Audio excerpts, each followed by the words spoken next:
The night Marcus Hale told me my future didn't matter, he said it kindly. That was the part that took me 18 years to forgive. We were standing in the kitchen of our first house on Linden Street, the one with the brass keys that stuck in the cold. And he held my acceptance letter like it was a receipt he meant to return. "One of us has to be the anchor," he said. "You're so much better at holding things together than I am." I was 28. I was 4 months pregnant. I had a seat waiting for me in the fire protection engineering program at the State University. The thing I'd wanted since I was a girl who counted exits in every room. He set the letter on the counter, next to the keys. "We'll do yours next year," he said. "I promise." I believed the promise because I loved him, and because the alternative was admitting I'd married a man who counted only his own dreams. I withdrew my enrollment on a Tuesday.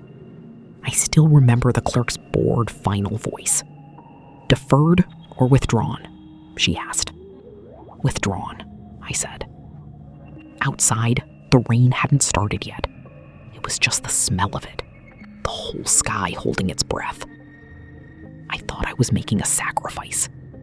I didn't know I was signing something. My name is Diane Kessler, and for a long time I let other people decide which rooms I was allowed to stand in. What I'm about to tell you happened over 18 years, from a kitchen in Columbus, Ohio, to a hallway I never planned to walk down. Stay with me, because the part that matters isn't how far I fell.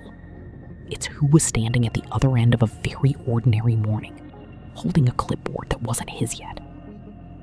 Welcome to her silent triumph. Get comfortable. Every woman in these stories was underestimated by someone who should have known better. Hit that like button and tell me where you're watching from. I won't pretend I saw any of it coming. In 2007, I thought love was a thing you proved by disappearing politely. I was very good at it. I had no idea I was about to get 18 years of practice. Before Marcus, I was the girl who read the little diagram on the back of hotel doors. My father was a volunteer firefighter in Marion, and he taught me that panic is just a plan you never made. By 26, I had a diploma in building sciences and a job drafting sprinkler layouts for a mechanical contractor. I was good. I could look at a floor plan and feel where a fire would want to go, the way some people feel weather in their knees. Marcus was the charming one, the site super who could talk a bank into anything. We bought the house on Linden Street with a mortgage that scared me and a kitchen that got the morning light. I kept the spare keys on a little brass ring with an enamel robin my father gave me. 3 keys: front, back, and the garage that never quite closed. Those keys meant we owned something. When I got into the fire protection engineering program, I cried in the car for 10 minutes before I could drive home. It was the first thing I'd ever wanted purely for myself. I imagined stamping drawings one day, my own seal, my own name on the line that said, "This building is safe." I told Marcus I might out-earn him someday. He laughed and said he loved me for dreaming. I thought that was tenderness. Looking back, I can hear the edge in it, the sound of a man measuring a threat. I used to walk the house at night, counting exits out of habit, touching the smoke detectors like worry beads. 2 ways out of every room, my father's voice said. I believed I'd built a life with 2 ways out. I had never once counted the exits Marcus was keeping for himself. The letter came on a Thursday. My enrollment packet, orientation dates, a parking pass, a reading list I'd already half bought. I set it on the counter next to the keys, and I was still holding my coat when Marcus came in from the site, boots loud, and saw it. I watched his face do something I'd never seen it do.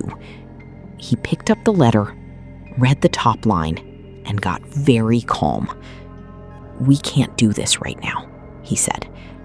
He explained it the way he explained things to inspectors: reasonable, patient, already certain of the outcome. His company was about to land its first real contract. He needed to be all in. Daycare would eat my tuition. One of us had to be the anchor, and I was so much better at holding things together. Every sentence was a small door closing, and he closed them so gently, I thanked him for it. I withdrew that week. I was 4 months along. I told myself it was temporary.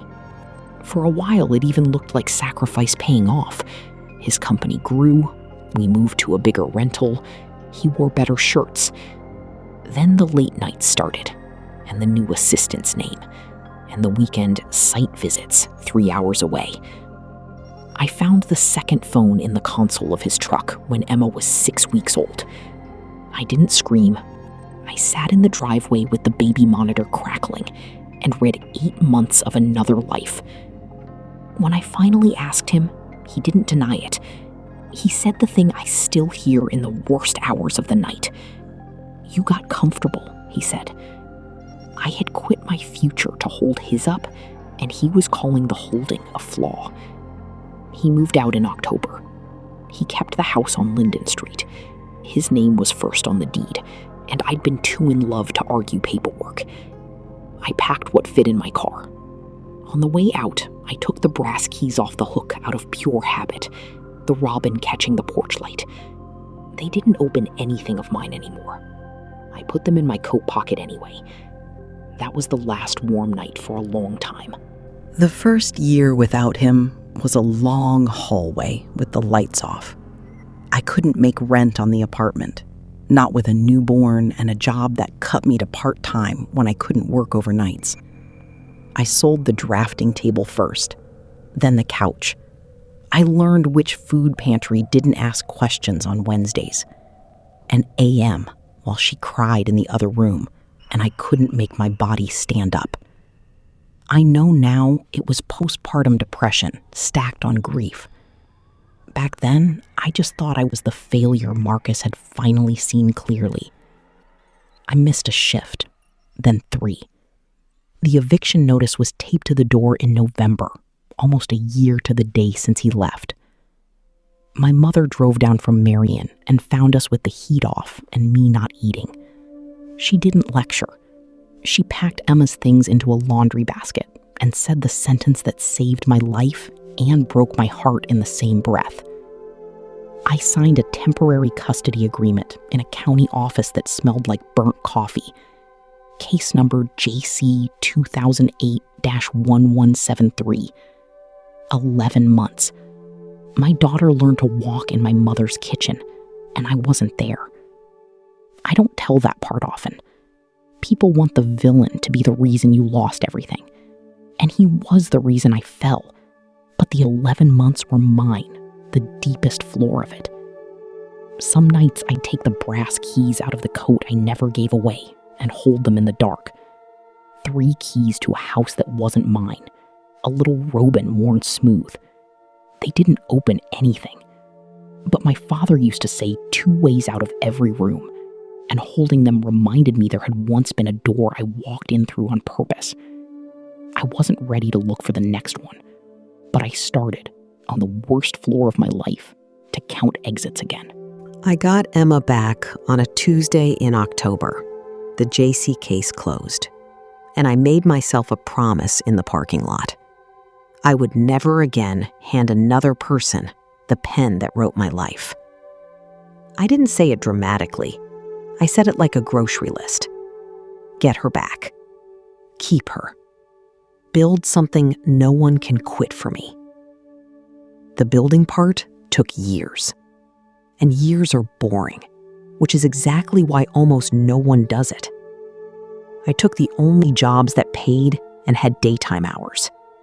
Front desk at a mechanical contractor, then permit runner, then plans coordinator.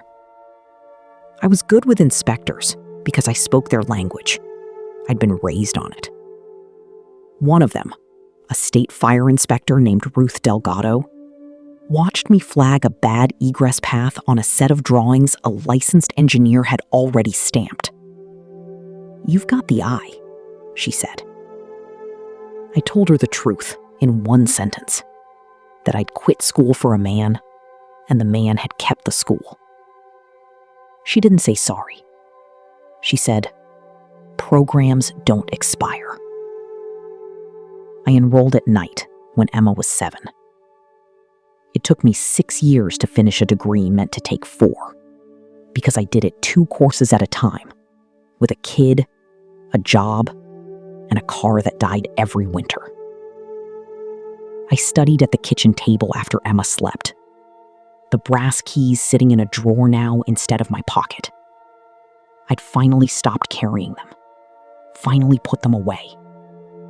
Because I didn't need to hold a door, I'd already decided to replace.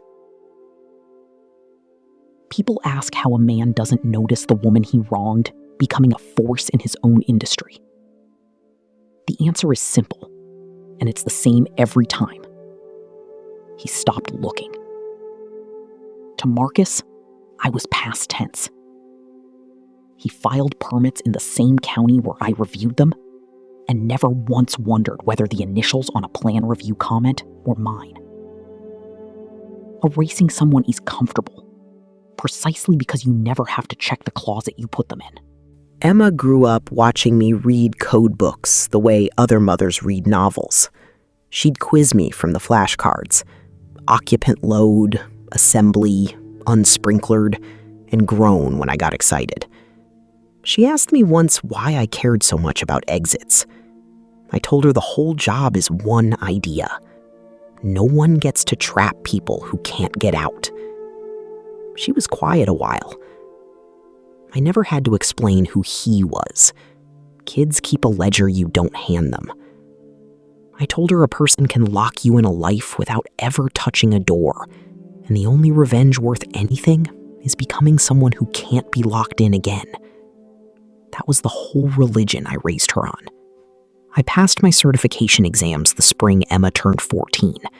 State Fire Marshal, Life Safety Division, the people whose signature a building needs before anyone is allowed to live or sleep or heal inside it.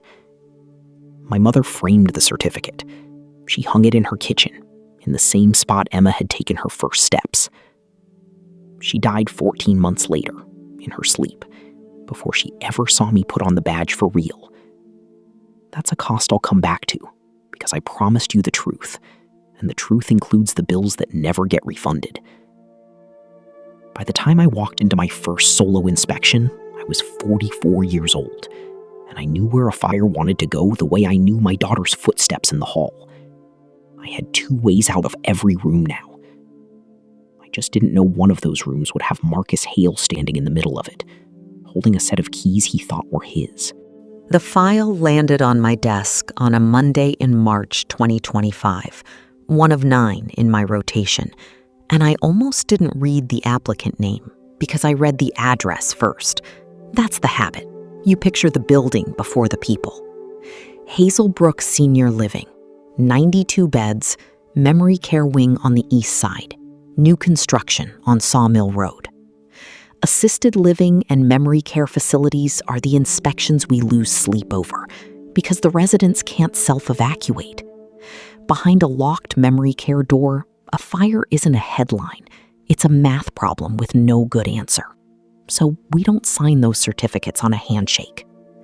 My signature, Inspection Report OFM 2025-04417, was the last thing standing between that building and a license to admit 64 pre-sold residents. The developer of record was Hale Development LLC. Managing member, Marcus J. Hale. I sat with that for a long moment, the way you sit with a smoke alarm that chirps once and goes quiet. I want to be honest about what I felt, because this channel isn't about pretending. It was not triumph. It was a cold, clean stillness, the kind I get right before a walkthrough. I did the only professional thing there was to do. I checked myself for conflict.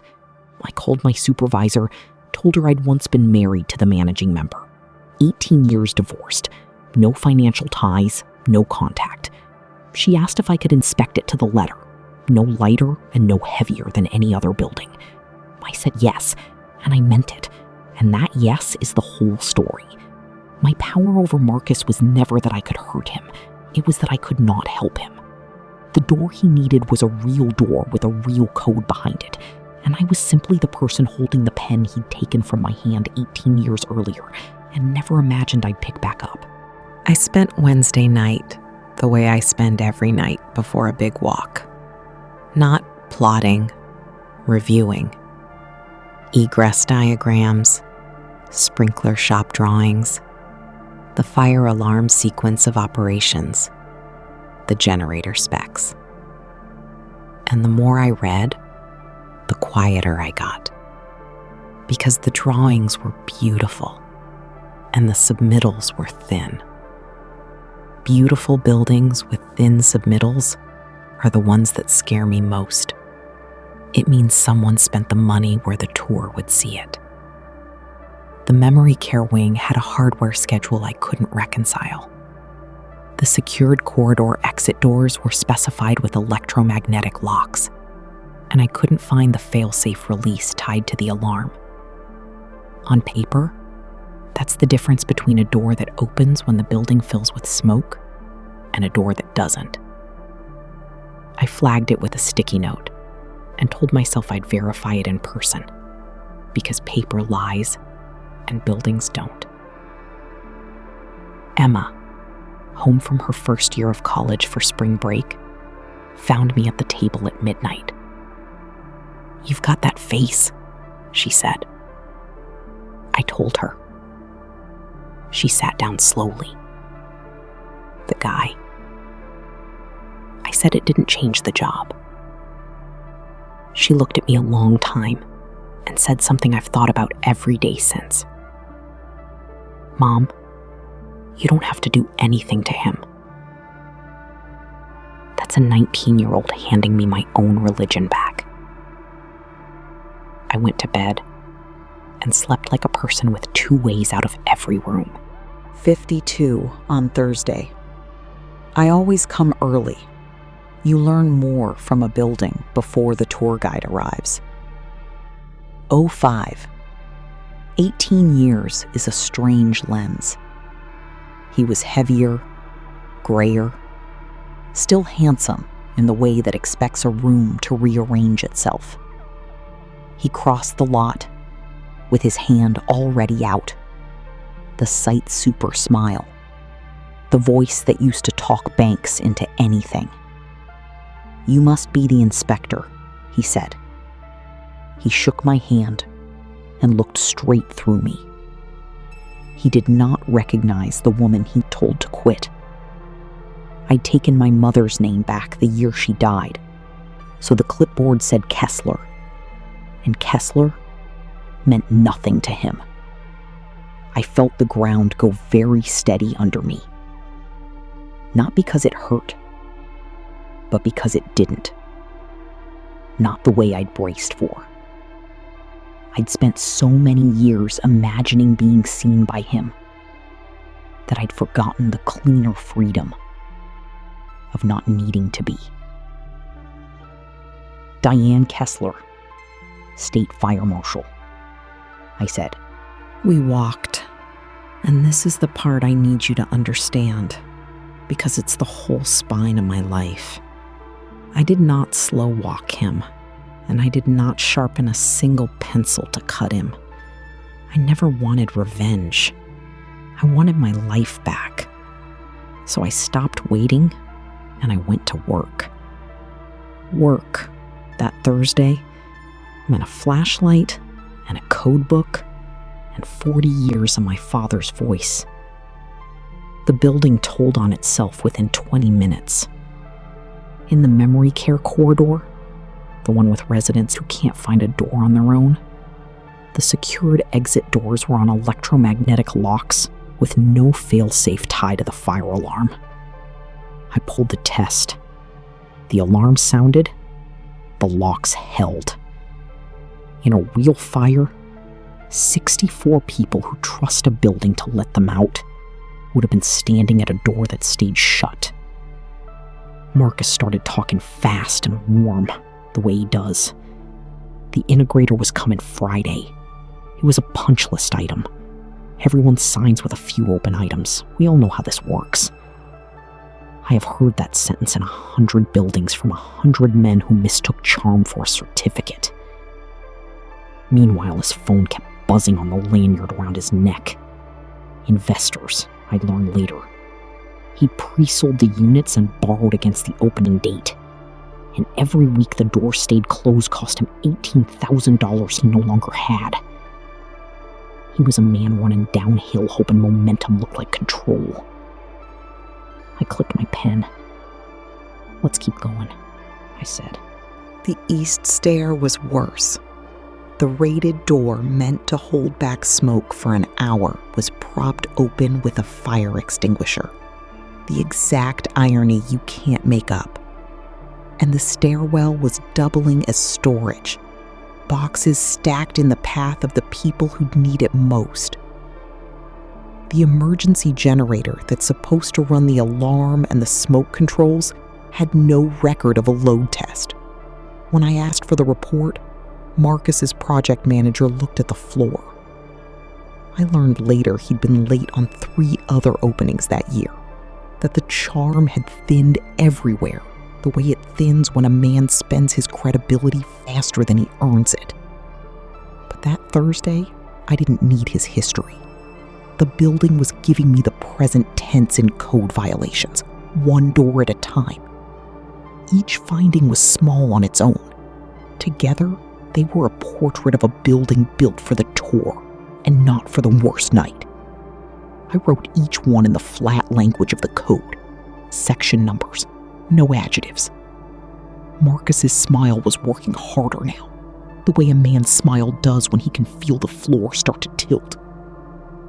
18 years earlier, he told me I'd stopped being the woman he married. He had no idea he was watching exactly who I'd become instead. We finished the walk at 10:40. Marcus wanted to do the closeout in the model unit, the pretty one, with the coffee and the brochures, the room designed to make you say yes. I said we'd do it at the folding table in the unfinished lobby. I set my bag down and opened my report. This is the part everyone thinks they want, the confrontation. I need to tell you what a real reckoning actually sounds like, because it is not a speech. It is a woman reading section numbers out loud in a level voice, while a man realizes the numbers don't care who he is. I'm issuing a correction notice, not a certificate, I said. 3 items are life safety, not punch list. He tried charm first. He always leads with charm. Diane. Can I call you Diane? You and I both know these are Friday fixes. I've got 64 families with move-in dates. I've got a memory care resident whose daughter is driving from Cincinnati Sunday. He leaned in. Help me out here. 1 signature. I'll have it all done before the first resident sleeps here. You have my word. I want to be clear about the exact shape of that moment, because the whole channel lives here. He wasn't asking me to bend the truth. He was asking me to trust his word. The same currency he'd paid me 18 years earlier. The I promise. The we'll do yours next year. And I finally understood something it took me 2 decades to see. His word had never been a promise. It had been a way to get you to sign first and find out later.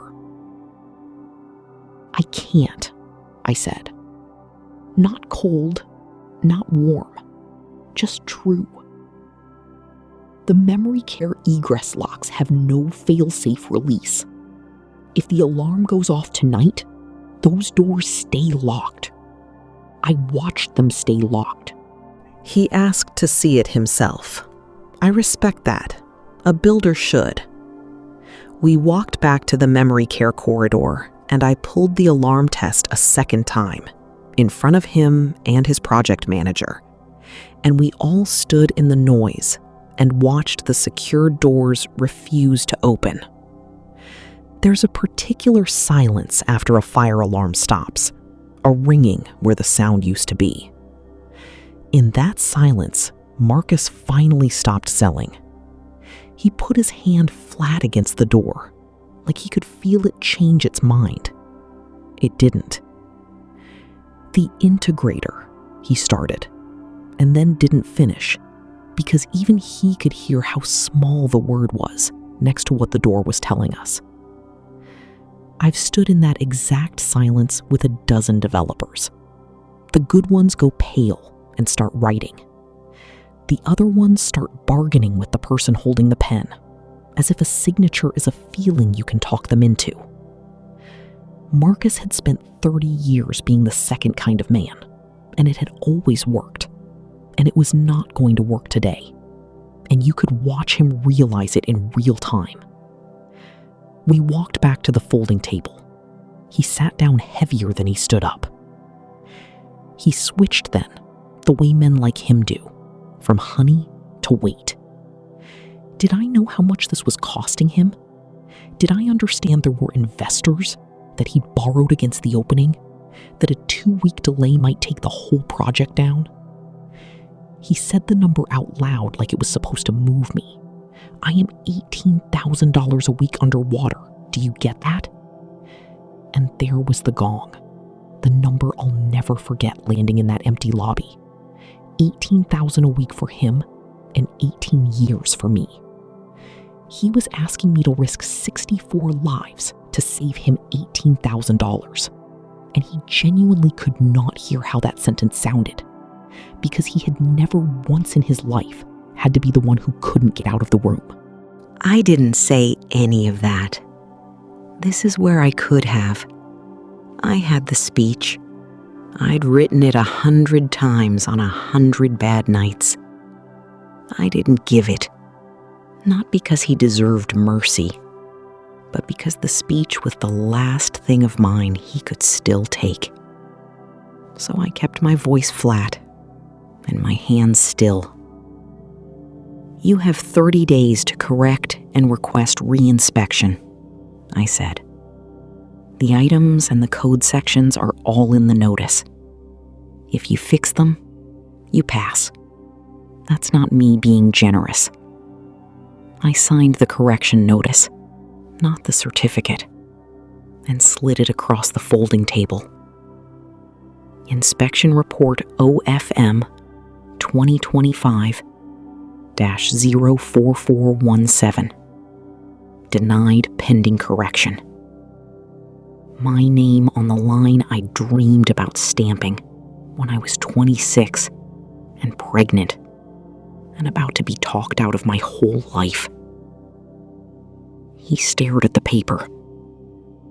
And then, because the universe has a sense of symmetry, he reached for his own keys on the table to leave and stopped. Because next to my open bag, clipped to the strap where I keep it, was a small brass ring, 3 keys, a little enamel robin, worn smooth. He knew those keys. Of course he knew them. He'd hung them on the hook by our door for 4 years. He looked at the little robin, and then he looked at my face. Really looked, for the first time all morning. And I watched 18 years rearrange themselves behind his eyes. The inspector's name. Kessler. My mother's name. The way I'd said, let's start at the memory care wing. Like I'd been waiting a long time to say something ordinary to him. Diane, he said. And it wasn't the charming version now. It was the small one. It's you. I didn't confirm it, and I didn't deny it. I clipped my bag closed. The correction items are on page 2, I said. 9 p.m. across town. I didn't know what I took from you, he said. I didn't know. And here is where I want to be honest, because I promised you the truth includes the bills that don't get refunded. I could have told him it was fine. It wasn't. I could have told him he'd made me stronger. He hadn't. I'd done that, on a bathroom floor and at a kitchen table, 2 courses at a time. So I told him the only true thing I had. You didn't take my life, I said. You took 11 months I don't get back. The 11 months my mother raised my daughter because I couldn't stand up. I picked up my bag. You didn't build me. You just cost me. That was the whole reckoning. No raised voice. No smile. I walked out past the pretty model unit and the coffee no one drank, into a parking lot where the March light was doing that thing it does right before the rain, the whole sky holding its breath. It smelled exactly like the day I withdrew from school. I stood there a second and let it. Then I got in my car and drove to my 1 o'clock, because there was another building somewhere that needed to let its people out. Marcus fixed the doors, by the way. That's the part people don't expect me to tell them. He had the fail-safe releases installed, cleared the stairwell, load tested the generator, and requested a re-inspection. I sent a colleague. Conflict of interest runs both ways, and I'd made my point by then, which was never a point at all, just a door working the way doors are supposed to. Hazelbrook opened 6 weeks late. 64 people sleep there now, behind doors that will open if the worst night ever comes. I'm not sorry it opened. I was never trying to keep anyone out.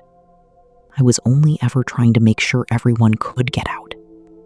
Emma's a sophomore now, studying structural engineering, which she swears is not because of me. The brass keys are still clipped to my bag. They don't open anything anymore. They never really did.